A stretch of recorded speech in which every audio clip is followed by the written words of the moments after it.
They were barely old enough to drive. Some hadn't even finished high school. But the crimes they committed sent shockwaves through their communities and earned them a seat on death row. Today, we're diving into the chilling stories of 6 of the youngest people ever sentenced to die in the United States. What led them down this deadly path? Were they truly evil or just lost souls failed by the system? In 1985, a 16-year-old boy from Oklahoma City committed crimes so heinous they shocked the nation. His name was Sean Sellers, and he would become the youngest person sentenced to death in the United States in decades.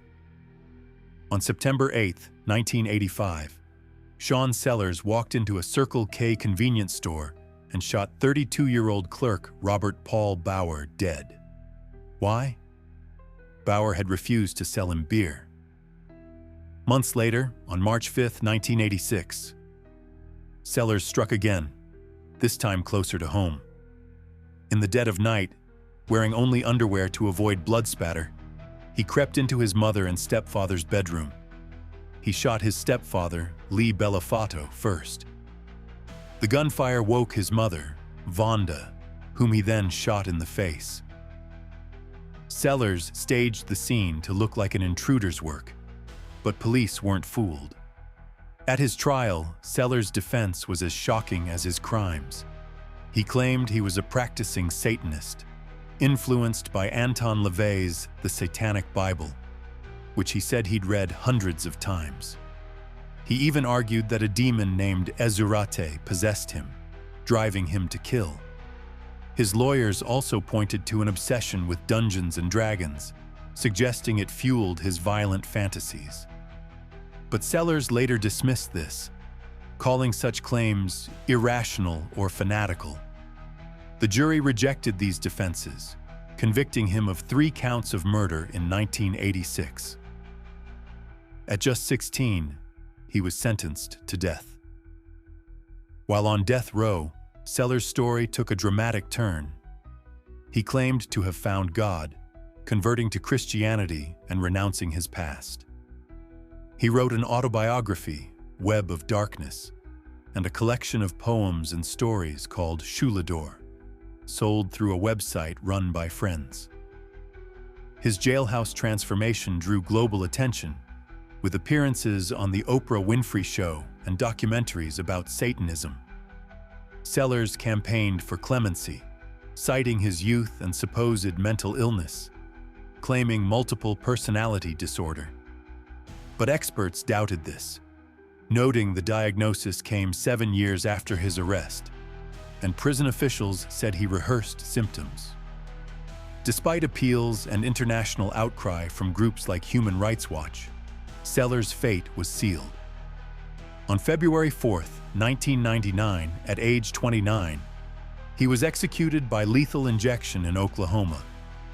The only person in the U.S. executed for crimes committed under 17 since the death penalty's reinstatement in 1976. In his final statement, Sellers urged others to reach out to God, saying, "Don't hate all your lives." His case sparked debates about juvenile justice and the death penalty, debates that continue to this day. Sean Sellers' story is a chilling blend of violence, controversy, and transformation. Was he a cold-blooded killer or a misguided teen shaped by dark influences? At number 2, Charles Rumbaugh. In 1975, a 17-year-old kid named Charles Rumbaugh walked into a jewelry store in Amarillo, Texas, with a .25 caliber pistol and a plan to rob it. Charles Rumbaugh was no stranger to trouble. By age 6, he was breaking into buildings with his older brother. By 12, he was robbing gas stations with a tire iron, escaping on a stolen bike. But on April 4, 1975, his crimes took a deadly turn. Rumbaugh entered Michael Fiorillo's jewelry store just as it was getting light. He demanded money, but Fiorillo fought back, reaching for a hidden gun. In the struggle, Rumbaugh shot him. Fiorillo, 58, lay bleeding for nearly 40 minutes, drowning in his own blood. Rumbaugh walked away with just $54. The next day, police caught up with Rumbaugh. When they approached, he pulled a gun on an officer who shot him in the hand. At 17, he was charged with capital murder. His trial was swift, and the jury didn't hesitate. Death. What's shocking is that Rumbaugh didn't fight it. He refused to appeal his sentence, even as Amnesty International protested, arguing his execution violated international agreements since he was a minor when he committed the crime. Rumbaugh spent over a decade on death row, a place he called a game he was tired of playing. He tried to take his own life twice, once with a razor blade, once with a drug overdose.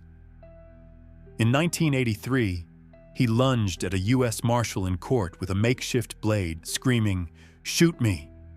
He was shot in the chest, losing part of a lung, but survived. His life was a cycle of violence, reform schools, and mental institutions, starting when he was just a kid. In September 11, 1985, at age 28, Charles Rumbaugh faced the end. Hours before, he was laughing and joking with relatives, though his mother, present at the prison, couldn't bring herself to see him. His final meal? A single flour tortilla and a glass of water. His last words were haunting. "Although you don't forgive me for my transgressions, I forgive yours against me. I am ready to begin my journey." At 12:27 a.m., he was pronounced dead, the 48th person executed in the U.S. since the death penalty's return.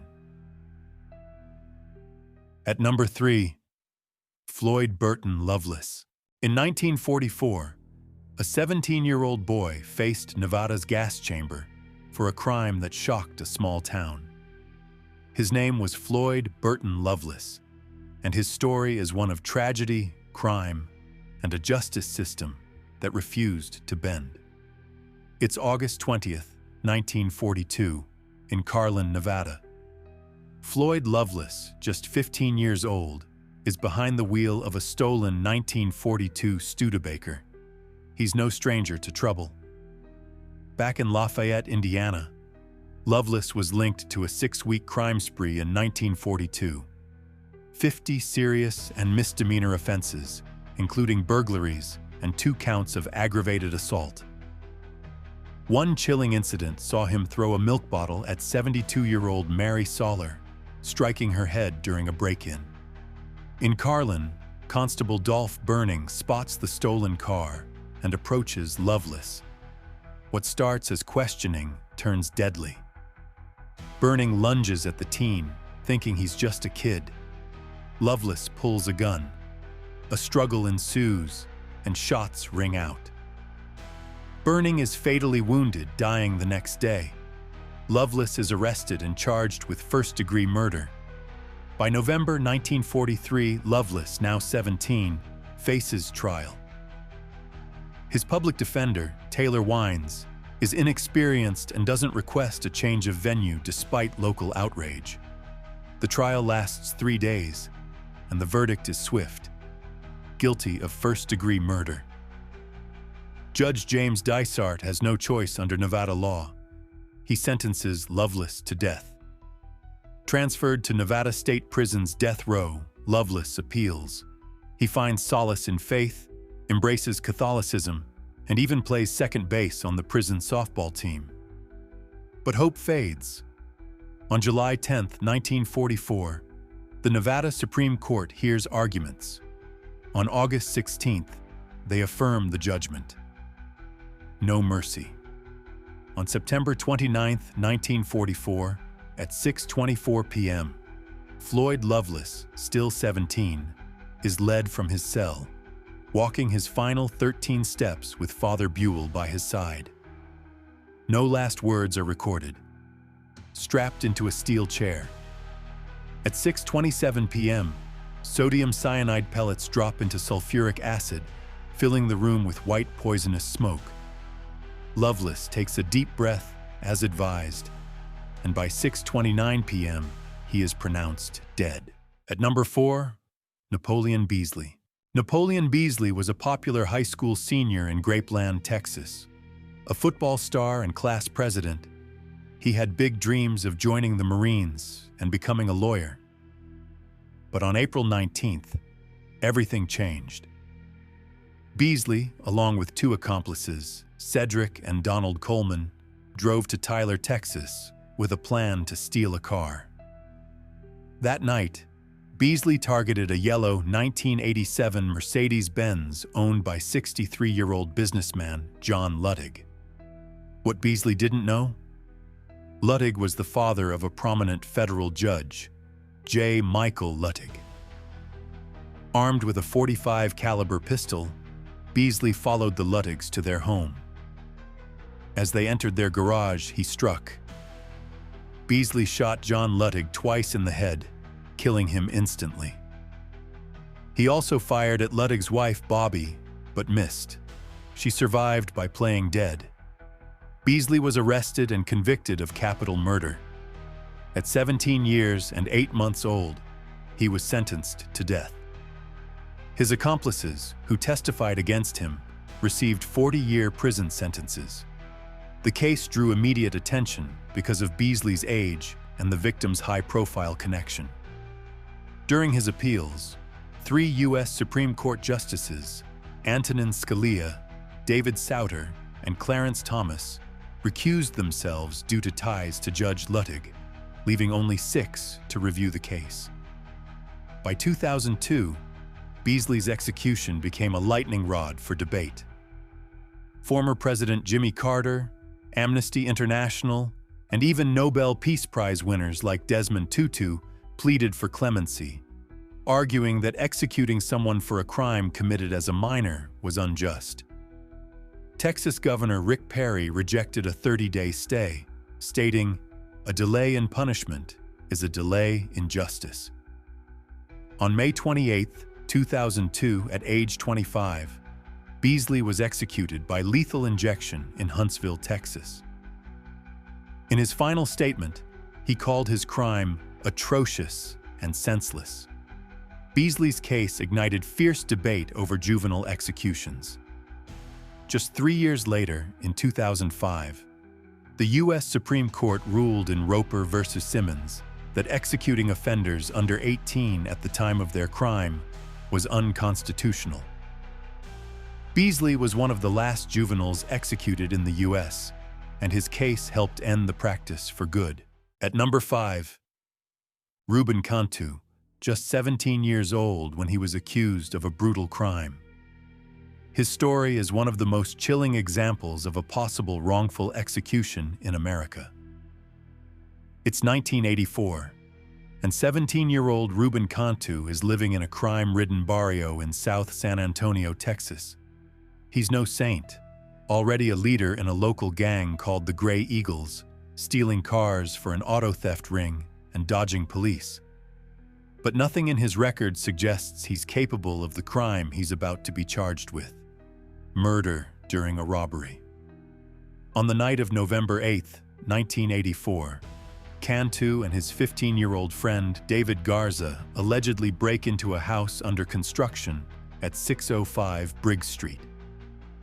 2 Hispanic workmen, Pedro Gomez and Juan Moreno, are sleeping there to guard the site after a recent theft. The prosecution claims Cantu and Garza, armed with a rifle, robbed the men of their watches and cash. But things go south when Gomez reaches for a hidden pistol. Shots ring out. Gomez is killed, and Moreno is wounded, surviving 9 gunshots. The case hinges on Juan Moreno, the surviving victim.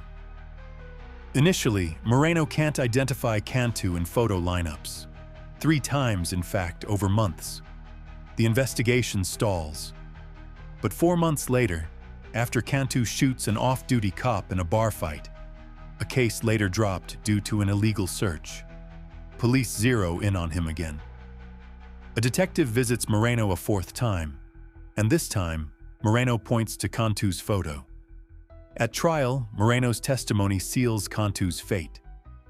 In 1985, at just 18, Cantu is convicted of capital murder and sentenced to death.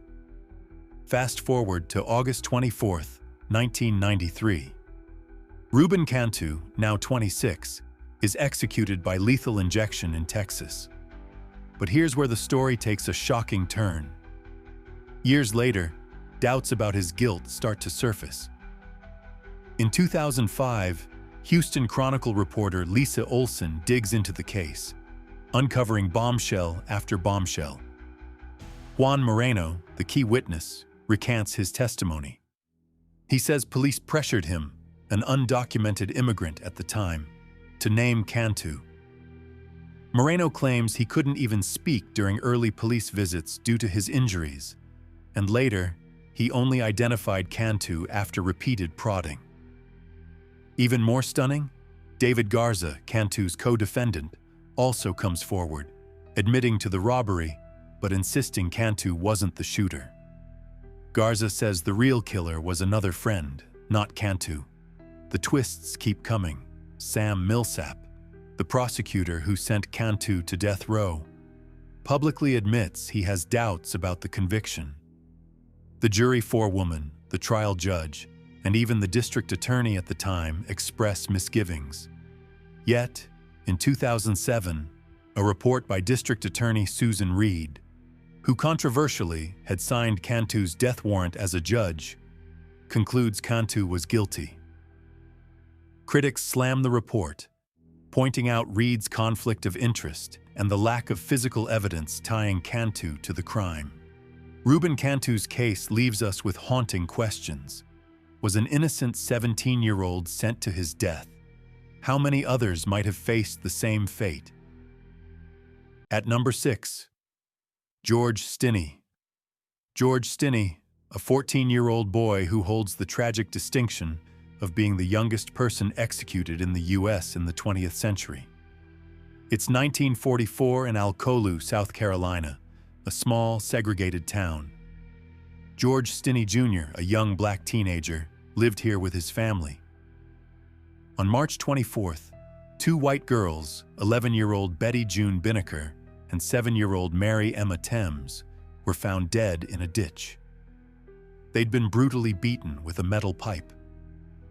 The town was shaken, and suspicion quickly fell on George, who was reportedly seen near the girls earlier that day.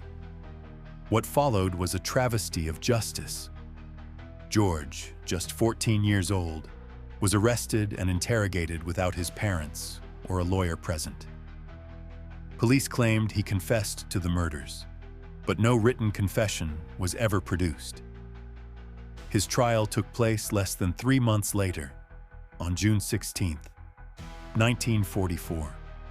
It lasted less than a single day. An all-white jury heard the case, and George's court-appointed lawyer called no witnesses and offered no defense. The jury deliberated for just 10 minutes before returning a guilty verdict. George was sentenced to death in the electric chair.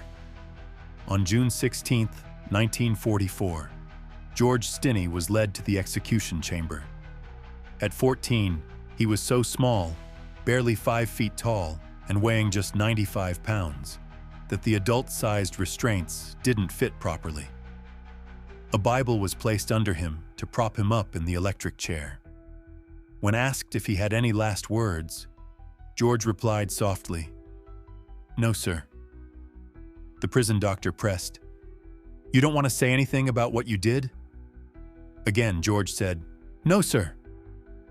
Moments later, 2,400 volts surged through his body, and witnesses reported that the oversized mask slipped, revealing tears streaming down his face. Within minutes, George was pronounced dead. But the story doesn't end there. For decades, questions lingered about George's guilt. His family and advocates fought tirelessly to clear his name, pointing to glaring issues. No physical evidence linked him to the crime. His alleged confession was dubious, and racial prejudice permeated the entire process in the Jim Crow South. In 2014, 70 years after his execution, a South Carolina judge finally heard the case again. The judge's ruling was historic. George Stinney's conviction was overturned, citing a lack of due process and fundamental unfairness. The court found that his trial violated basic constitutional rights. No fair defense, no impartial jury, no real evidence. Legal experts and historians now widely regard George's case as a horrifying miscarriage of justice, a grim reminder of how systemic racism and rushed judgments can destroy lives. George Stinney's execution at age 14 remains a haunting chapter in American history. His story forces us to confront uncomfortable truths about justice, race, and the irreversible consequences of a flawed system.